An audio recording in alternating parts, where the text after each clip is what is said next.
Look at It's Dak, the Cowboys, a 2 seed, playing host to the 7 seed Green Bay Packers, a historic rival that harkens back to the grainy images in black and white. We're going to get it again in full 4K, 38-10. Dallas takes down the Commanders to lock up the division and the 2 seed.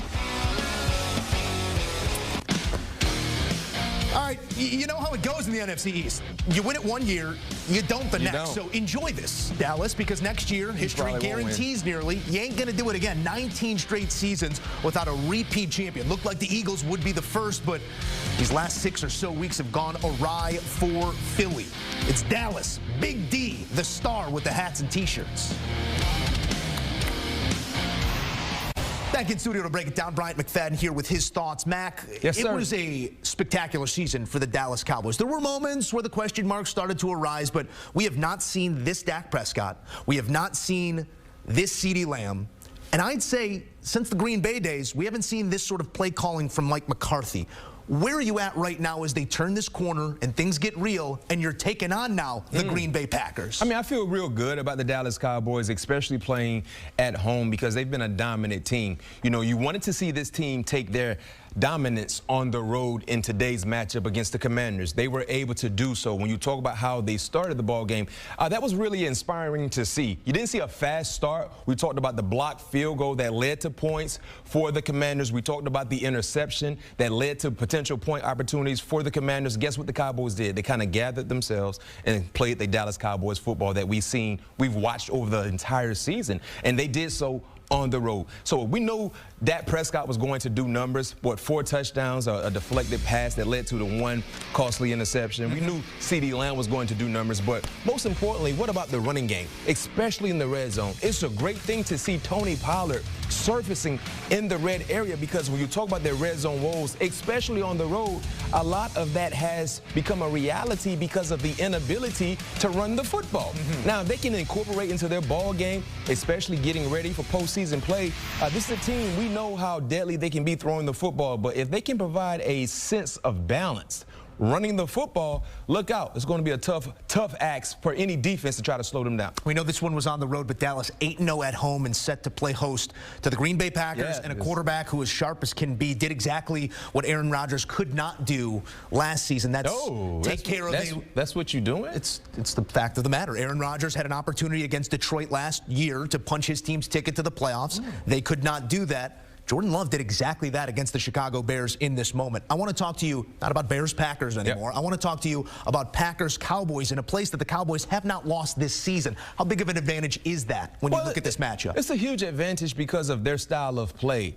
It really shows up at home. Their style of play shows up with their ability to get off to a fast start and allow their pass rushers to do what they've been called to do, which is rush the passer. Now, when you factor in the Green Bay Packers, especially this offense with Aaron Jones, they can run the football. Running the football against the Dallas Cowboys defensively has been the one piece of success that a few teams have had going against their defense. And when you do that, you slow down the pass rushers a little bit. So I know we're talking about Jordan Love and talking about the job he's done since the month of November, but I really want to see what they can do running the football. Because if they can run the football, teams that have had success against the Dallas Cowboys, they've been able to run the football, and then, of course, their quarterback making plays as well. So that's the more intriguing thing that I'm watching for this game. You know, Aaron Jones, can he show up? He showed up today. They needed him. Even though Jordan Love had some nice numbers, Aaron Jones had some nice numbers as well. And defensively, they played an outstanding game against the Chicago Bears. Can they put pressure on Dak Prescott like they did today, putting pressure on Justin Fields? Because Rashawn Gary, healthy, he can go. You know, Smith, opposite of Gary, he can go as well. Can these guys do what they need to do? Because if you allow Dak Prescott to be as comfortable as a baby in a baby seat, he's going to carve you apart. Got to put pressure on the quarterback. Got to be able to score points, too, if you're Green Bay. 38 points here on the road by Dallas, yes, against Washington, but 30 seems like the floor for this team. So it's going to take a really solid defensive game plan from Green Bay. Playing a Dallas Cowboys on the road in their place offensively, you got to be able to score at least 27 points. It feels like that is the bare minimum. Yeah, the bare minimum. You got to be able to get at least 27. Because that offense is going to hit some big chunk plays, and you expect them to be right there, 27 to 35 points, especially on home turf. Let's pivot here to the team we thought was going to be the division. Of 54.5, as I think it should be 51.5. Yeah, I'm okay with the under 54.5. That's an under of 23.5 in the second half. That's a nice number. You're going to have 3 touchdowns to get over the hump here. You worry about a garbage touchdown, but I think I would do a slightly abbreviated version. I would watch this very first drive that Dallas has coming out. And if they don't score, then I'm going to take the Commanders and I'm going to take the under.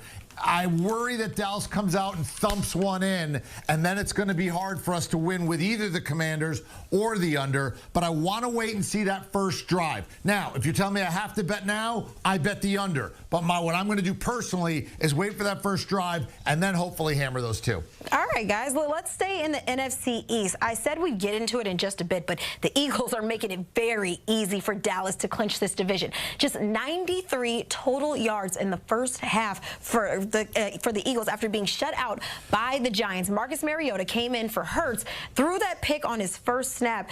Look, fellas, I know we're talking live lines and such here, but what is happening to Philly? A.J. Brown went to the locker room with a knee injury. They're being shut out by a Giants team that has nothing to play for. Giants currently minus 21.5. There's a total of 41.5. How do these changes with Philly and how they've performed as of late factor into how you'd lean right now, EK? Well, look, we say this every year, and I try to say it loud. I try to scream it. I try to be nice. It's like when you're trying to, talk to your kids and they're not getting the message. I understand that some teams are motivated to get into the playoffs or play for seeding. But we have so undervalued the idea of the teams that are playing for nothing, and we think they're not going to show up. They're not going to even leave their homes. I mean, are you surprised Tennessee at home won today? I'm not. Are you surprised the Giants are playing a division rival hard? I'm not. I mean, these teams play for pride. They put things on tape. They're trying to get millions and millions of dollars in contracts or raises or to be starters on different teams next year, and they care too. And I think that everybody thinks that just because the Giants or a team like the Titans don't have anything to play for, that they're just somehow going to play poorly today. And the Eagles are seeing firsthand that when they're not playing well, and you point out, Keanu, they've not looked good for several weeks, that you can get walloped in this league if you're not playing well, and the Eagles are a huge concern right now, especially if Jalen Hurts isn't healthy. Yeah, I'm right there with you, EK. It's a very troubling thing if you're the Eagles side, but you have to remember it's the margins in this league are super thin. It is not like college football where you have massive gaps in talent. Everyone's very, very close overall. So when I look at this game, though, I think we're done with Jalen Hurts in this particular game if you're the Eagles. So that means you're down Hurts, Devontae Smith, A.J. Brown, and Swift out of the backfield. Having said all of that, I will take a shot on the Eagles plus 21.5. Mariota is somewhat capable in this offense. I think that they're going to be able to put up points in this one. I think they're going to have at least a little bit more effort on the defensive end. We can talk about the injuries. We can talk about the offense. That defense surrendering 7.2 yards per play so far to the Giants. Not good. They definitely want to tighten that up just a little bit here. There will be a point where they really throw in the towel and move on, but I expect them to play hard for another 7 to 10 minutes of this game, ultimately scoring on their first drive here. So I'll take them plus 21.5. I'm selfishly going to go on a tangent really quick, both for you, Mike and EK. Mike, I'll come to you first. Does this worry you at all as we look ahead to the postseason? Yeah, I think it has to, especially if you don't know the severity of A.J. Brown's knee injury. You've already got a guy like Devontae Smith injured, likely to come back, but injured, and then Jalen Hurts dealing with a finger injury, never good for multiple reasons. One, for throwing the football, but two, just the way he has to run the football in that offense. So, yeah, I think you're definitely concerned. You're looking at a road game in the playoffs with potentially without your best player in A.J. Brown. Yeah, this team's going to need to get it together very, very soon. I know those records are now going to be 0-0 as of tomorrow, but the way they've been playing is reason for concern. I feel like